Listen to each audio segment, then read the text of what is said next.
Muchas gracias. Sí, claro.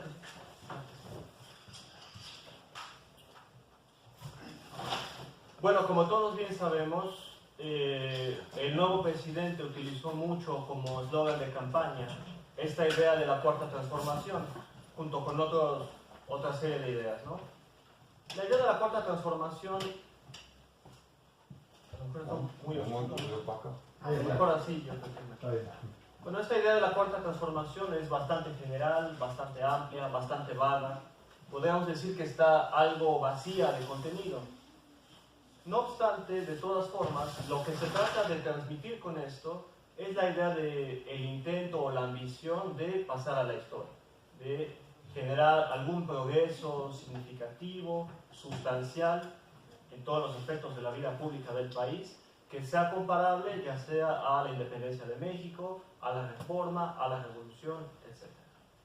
Si nosotros nos adentramos un poco más en algunas de las políticas que se empiezan a delinear en el nuevo gobierno, tales como la descentralización, la austeridad, los salarios mínimos, el aumento del salario mínimo más bien, las consultas ciudadanas, o esta idea tal vez utópica de hacer una separación entre poder político y poder económico, tal vez podamos entender un poco más a qué se está refiriendo esta noción de cuarta transformación.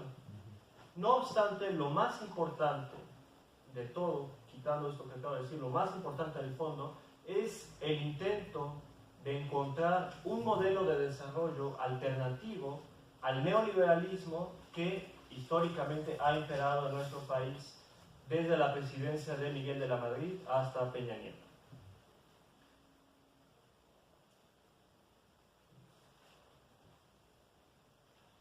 El modelo neoliberal en nuestro país ha funcionado básicamente a través de la atracción de inversión extranjera, de acuerdo a diferentes tipos de incentivos, como ofrecer una mano de obra barata, una moneda muy devaluada o estímulos fiscales.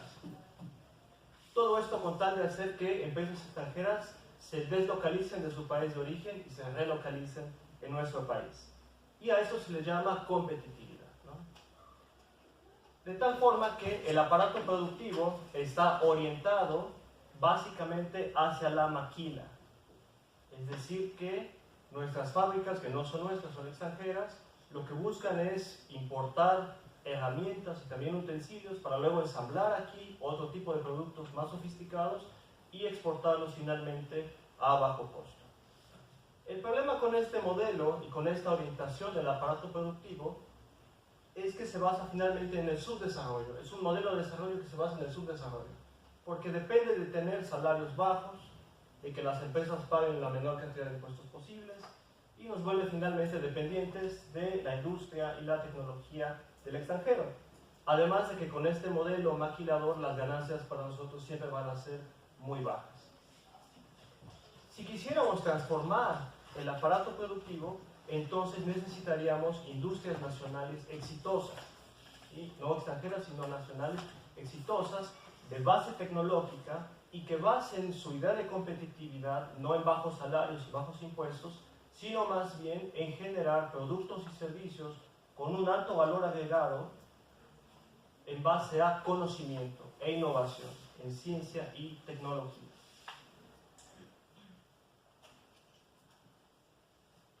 Además de tener un aparato productivo, tenemos también un aparato cognitivo. Es decir, si el aparato productivo es básicamente el conjunto de medios y recursos de los que goza un país para generar productos y servicios y que también definen el tipo de productos y el modo de producción de lo que se fabrica, también tenemos un aparato cognitivo que es el conjunto de recursos y medios de que dispone también un país para generar, en este caso, conocimientos, y que define también el tipo de conocimientos y el modo de producción de conocimientos que se van a generar. En lo que concierne a las ciencias naturales y las ingenierías, nuestro aparato productivo se encuentra subdesarrollado. Primero que nada por el escaso gasto que se hace en investigación y desarrollo. De acuerdo a datos de la OCDE, el gasto que se hace en México es del 0.5% del PIB, siendo que la media mundial es del 2% del PIB. Y en los países avanzados, industrializados, es alrededor del 3% del PIB. De este escaso gasto que se hace en investigación y desarrollo, la gran mayoría lo hace el sector público, ¿sí? 70%, de acuerdo a datos del CONACYT, y solo 30% de la iniciativa privada. Siendo que en los países avanzados es al revés. Es la iniciativa privada la que pone más gasto en investigación y desarrollo. ¿Sí? En Japón, por ejemplo, el 80% del gasto que se hace en investigación y desarrollo es por parte de las empresas privadas. ¿Qué significa esto? Básicamente que tenemos empresas privadas muy mediocres que no quieren invertir en investigación y en desarrollo de ciencia y tecnología, que prefieren quedarse en el lugar cómodo de pagar lo menos posible de salario y lo menos posible de impuestos, ¿no? Ven la inversión como un gasto innecesario. Y esto se manifiesta en la muy baja generación de patentes que nosotros registramos. En el año 2016 apenas fueron registradas 1.300 patentes en México. En China, en el mismo año, se registraron 1.200.000 patentes, casi la misma cantidad que tienen de población. En Estados Unidos, 300.000 patentes.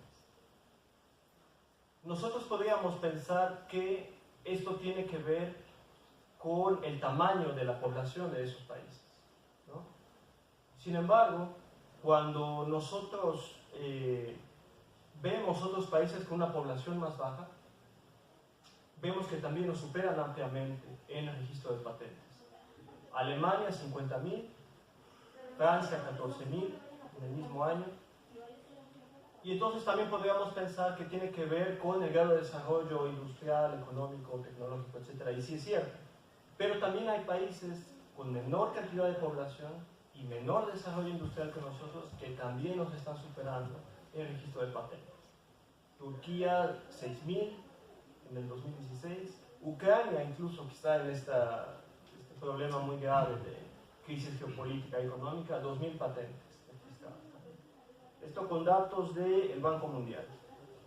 Entonces el problema no es solamente la cantidad de población que tenemos o el grado de desarrollo que ya hemos alcanzado o no alcanzado, sino la orientación de nuestro aparato cognitivo que busca sobre todo importar conocimientos, importar tecnología en vez de desarrollarla. Si nosotros quisiéramos transformar el aparato cognitivo hablando de ciencias naturales y de ingenierías, primero que nada habría que aumentar el gasto que se hace en investigación y desarrollo por lo menos al 1%, que es algo que se ha venido buscando desde el CONACYT por muchos años y que López Obrador ha dicho que probablemente se intente cumplir. Es importante también convencer a la iniciativa privada, a las empresas, que la investigación y el desarrollo no es un gasto, sino una inversión. Y que de hecho los primeros beneficiarios serían ellos mismos. Ellos serían los primeros en hacerse mucho más ricos y ya en segundo lugar la población, el país. Hacerles entender que la competitividad bien entendida en términos de países desarrollados no es pagar pocos salarios, pocos impuestos, sino confiar en las capacidades cognitivas de nuestra población para generar ideas, tecnologías, conocimientos que nos permitan generar otro tipo de productos más allá de aguacates o maquila. Y también hacer que nuestros científicos y tecnólogos confíen en su propia capacidad para generar conocimientos propios y que se sientan capaces no solamente de seguir o adoptar las tecnologías creadas en otros lugares o seguir teorías, corrientes o conocimientos desarrollados en otros lugares, sino que se sientan también creadores de conocimiento.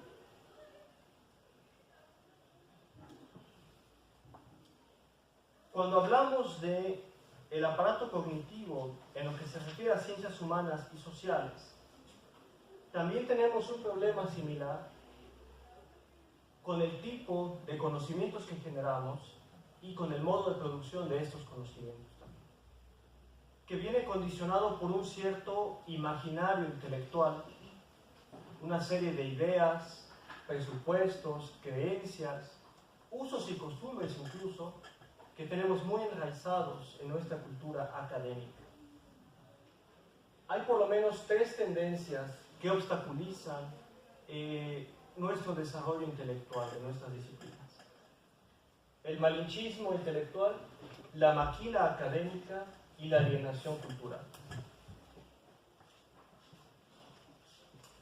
El malinchismo intelectual es básicamente la exagerada fascinación que sentimos hacia autores, obras, corrientes de pensamiento del extranjero, sobre todo occidentales, que se combina con una increíble e injustificada ignorancia, desinterés, cuando no menosprecio, hacia nuestros propios autores, las obras de nuestros colegas, nuestras propias corrientes de pensamiento, etc. Es decir, hay un cierto imaginario intelectual que asocia ciertas cualidades o atributos a autores del extranjero que ya están consolidados y que todos conocemos, gente como Nietzsche, como Foucault, Zizek, Derrida, Lacan. Se les asocia con ciertas cualidades: ser muy profundo, interesante, brillante, erudito, oscuro, original, etc. Y además de que se les asocia espontáneamente estas cualidades, en el malinchismo intelectual lo que sucede es que también se asocia el estudio de estos autores con estas mismas cualidades, como si estas fueran transferibles. Es decir, como si soy un experto en Wittgenstein, equivale a que soy tan inteligente como Wittgenstein. Si soy experto en Nietzsche, entonces soy tan crítico como Nietzsche, etc. Como si estudiar a un cierto autor ipso facto nos diera esta cualidad. Entonces, el malinchista intelectual busca adquirir un cierto estatus intelectual justamente a través de especializarse o estudiar o hacerse experto en tal o cual autor afamado. Que además por esta razón se convierte en una especie de fetiche, una especie de ídolo.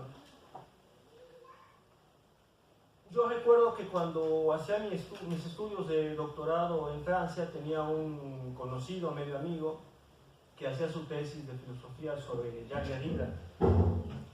Y era interesante para mí, de ahí saqué la idea, cómo este compañero se sentía muy superior a cualquier otra persona y se sentía muy superior a mí también, y me lo hacía ver con su forma de actuar, porque él estudiaba Derrida, ¿no? Él estudiaba en francés. Y esto lo hacía sentirse de alguna manera tan inteligente como Derrida, o tan crítico, tan oscuro como Derrida, o tan interesante como él. Y se sentía francés también, además. Y entonces, él estaba muy contento de dedicar su pensamiento al pensamiento de otro, ¿no? En vez del suyo mismo. Era algo bastante interesante. Entonces, el problema con el malinchismo intelectual es que muchas veces nuestra producción intelectual y nuestra vida intelectual se reduce a rendirle tributo a autores extranjeros. Y entonces descuidamos nuestro propio pensamiento, dejamos de cultivar nuestro propio pensamiento, desarrollar nuestras propias ideas, posturas, visiones, teorías, etc., para cultivarlas de otro extranjero que a veces ya murió y que de hecho no nos necesita. Ya son gente consolidada, gente famosa, no necesita que nosotros estemos continuando su pensamiento, ¿no? Y entonces es una lástima que mucha gente dedique su vida al pensamiento de otro en vez de al suyo mismo.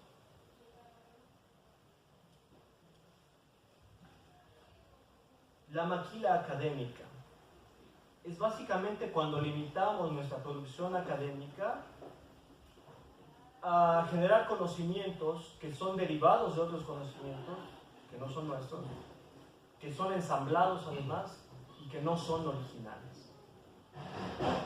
Si nosotros hacemos una especie de examen de conciencia o una revisión crítica sobre la producción académica nacional, veremos que esta generalmente se reduce a monografías, compilaciones, comparaciones, análisis, críticas, adaptaciones, aplicaciones de conocimientos que vienen del extranjero, y muy pocas veces a propuestas que son originales o innovadoras.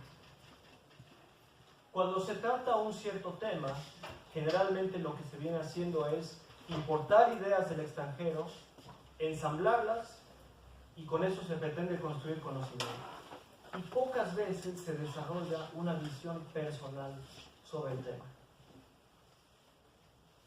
Hace poco estaba leyendo una tesis doctoral sobre el individualismo en México y revisando la estructura y el sentido de la tesis, veía cómo en el marco teórico el tesista hace una lista de autores, ¿no?, occidentales: Lipovetsky, Bauman, Gibbons, Baudrillard, etc.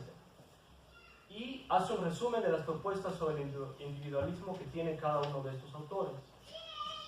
Luego, lo que hace es seleccionar las ideas que él encuentra más o menos que tienen sentido para el contexto mexicano. Luego las combina, trata de crear una cierta visión general del individualismo basada en estos autores, y luego trata de adaptarla al contexto mexicano, y esa es la visión que presenta y defiende sobre el individualismo en México. Nosotros podríamos pensar intuitivamente que esa es la forma normal de crear conocimiento, o lógica de crear conocimiento. Sin embargo, en este tipo de casos, a mí me gusta hacer un ejercicio imaginario que yo llamo el experimento del mundo al revés. Imaginemos un académico estadounidense que va a tratar un cierto problema de Estados Unidos, cualquier tipo de tema, discriminación, inequidad de género, pobreza, etc. ¿Sería concebible para nosotros que se pusiera a estudiar únicamente autores africanos de Senegal, de Camerún, de Nigeria? Viera qué de lo que dicen sobre este tema o estos temas tiene que ver con Estados Unidos, lo cogiera y luego lo adaptara a Estados Unidos. Yo creo que pensar o imaginar eso nos parecería bastante ilógico o absurdo, muy poco concebible, y lo es. Lo que este autor tendría que hacer, o haría, o hacen de hecho, es estudiar su propio contexto, estudiar a sus colegas que han trabajado el mismo tema, y de ahí aportar él mismo también algo nuevo, ¿no?, o innovador. Ahora, sería muy duro e injusto criticar una tesis doctoral por esto, porque un alumno de tesis doctoral todavía está desarrollando su propio pensamiento. Entonces, sería injusto criticar a alguien que haga su tesis de esta forma. Pero me temo que es básicamente la misma lógica que impera en los académicos ya consolidados cuando escriben libros, artículos, capítulos de libro y demás. Se sigue muchas veces esta misma lógica, que imita al mismo problema que tenemos en el aparato productivo con el neoliberalismo. Es decir, importar, en el caso del neoliberalismo, importamos utensilios, importamos maquinaria, ensamblamos cosas y exportamos. Aquí sucede algo parecido con el aparato cognitivo: importamos ideas, ensamblamos ideas y pretendemos construir conocimientos que tampoco son nuestros. Así como los productos que exportamos no son nuestros, los productos de conocimiento que generamos no son nuestros tampoco. No porque nosotros los escribamos y reproduzcamos ideas extranjeras los hacen nuestros.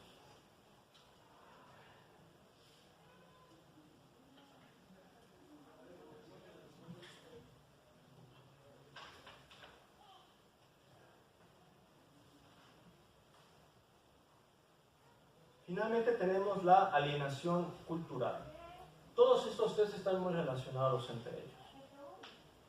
La alienación cultural es la tendencia que tenemos a importar conocimientos que están basados en otros contextos, que tienen como origen otros contextos extranjeros, desarrollados y occidentales, pero que falsamente asumimos nosotros como si fueran universales.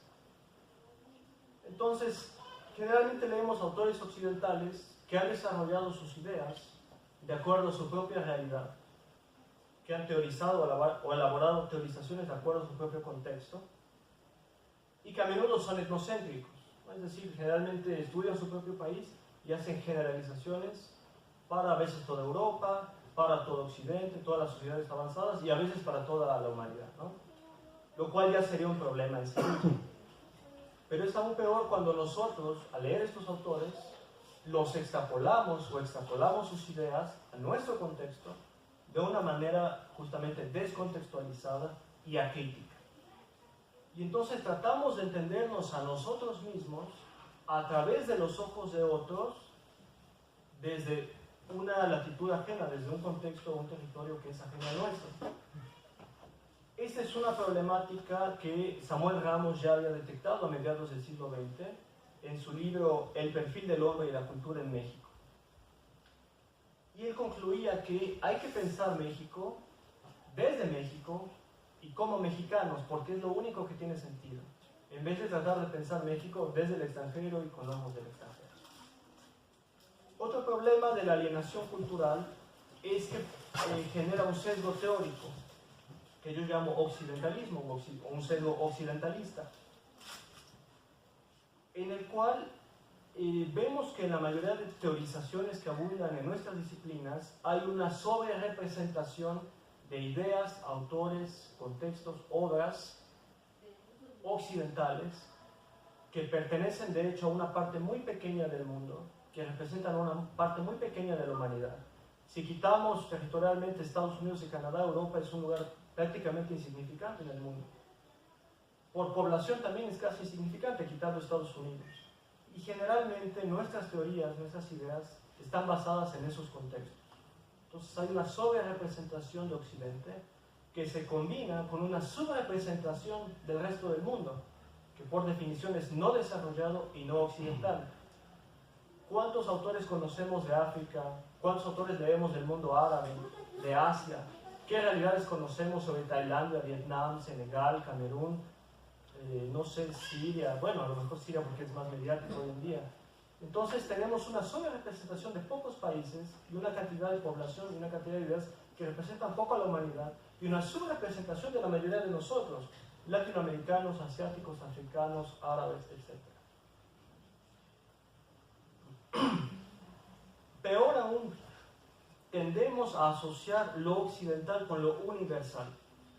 ¿Sí? Entonces, lo que es occidental representa Occidente, o son ideas occidentales, autores occidentales, se considera como universal, como que es aplicable a todo el mundo. Mientras lo no occidental se asume como local, regional, nacional o incluso exótico.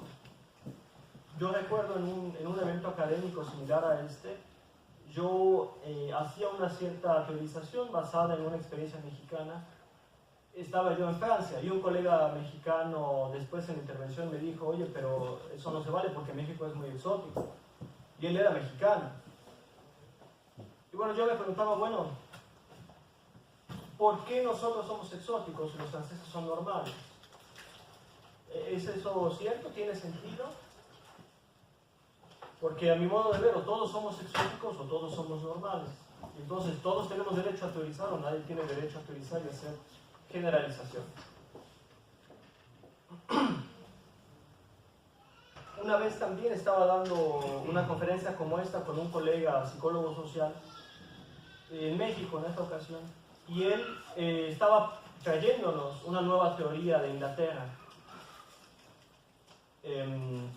que trataba básicamente sobre los efectos o los impactos psicosociales de nuevas tecnologías y nuevas aplicaciones que eran muy comunes allá en Inglaterra y que seguramente son muy comunes en países avanzados. Y él hablaba de cómo ciertas tecnologías, ciertas apps manipulan la emoción de las personas, los sentimientos de las personas, a veces sus pensamientos también, pero sobre todo la parte afectiva. Y eran planteamientos muy interesantes. Pero yo le decía, los planteamientos que estás haciendo, que son muy interesantes, no tienen mucho que ver con el contexto mexicano y no nos ayudan mucho a entender nuestra realidad. No porque no existan algunas de las aplicaciones de las que él hablaba, como Tinder o algunas otras, sino porque los problemas de los que él estaba hablando, que estaban causando diversos fenómenos en Inglaterra, no se pueden generalizar a la población mexicana, no es una gran parte de nuestra realidad. ¿Sí? Es como cuando nuestra clase política determina ciertas políticas públicas que no tienen sentido en algunas regiones. Una prima mía, por ejemplo, es maestra de secundaria en un pequeño pueblo en Oaxaca, ¿no? Y como parte del plan de estudios tiene que enseñar computación. Bueno, para hacerles el cuento corto, no solo no hay computadoras en la escuela, ni siquiera hay electricidad en este pueblo, ¿no? Entonces no tiene sentido eso, ¿no? Se trata de abordar temas y cuestiones